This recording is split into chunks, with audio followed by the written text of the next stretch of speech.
গানের মঞ্চে ওঠার আগেই উত্তল হয়ে উঠল পরিবেশ। বহিরাগতদের ইট পাটকেল নিক্ষেপে বন্ধ হয়ে গেল রক কিং জেমসের প্রতীক্ষিত কনসার্ট। ফরিদপুর জেলা স্কুলের ১৮৫তম বর্ষপূর্তি উপলক্ষে আয়োজিত সেই অনুষ্ঠানের ঘটনায় মুখ খুললেন জেমস নিজেই।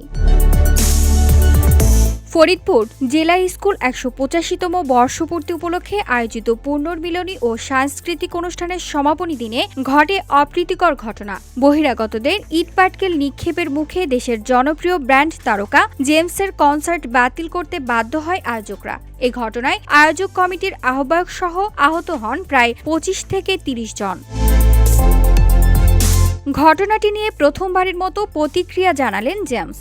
সংবাদ মাধ্যমে তিনি বলেন, এটা সম্পূর্ণ আয়োজকদের অব্যবস্থাপনা ও ব্যর্থতা। নিরাপত্তা ও দর্শক ব্যবস্থাপনায় বড় ঘাটতি ছিল। জেমসের ব্যক্তিগত সহকারী রবিন ঠাকুর পুরো ঘটনার বর্ণনা দিয়ে জানান, আমরা সন্ধ্যা ৭:৩০টার দিকে ফরিদপুর পৌঁছাই। অনুষ্ঠান শুরু হওয়ার কিছুক্ষণ পরেই শুনি সেখানে বিশৃঙ্খলা হচ্ছে। তখন আমরা গেস্ট হাউসে ছিলাম। রাত ১০:৩০টার দিকে পরিস্থিতি চরমে পৌঁছালে আমাদের জানানো হয় অনুষ্ঠান বাতিল করা হয়েছে। এরপরেই ঢাকায় ফিরে আসি। VOD Bangla news desk.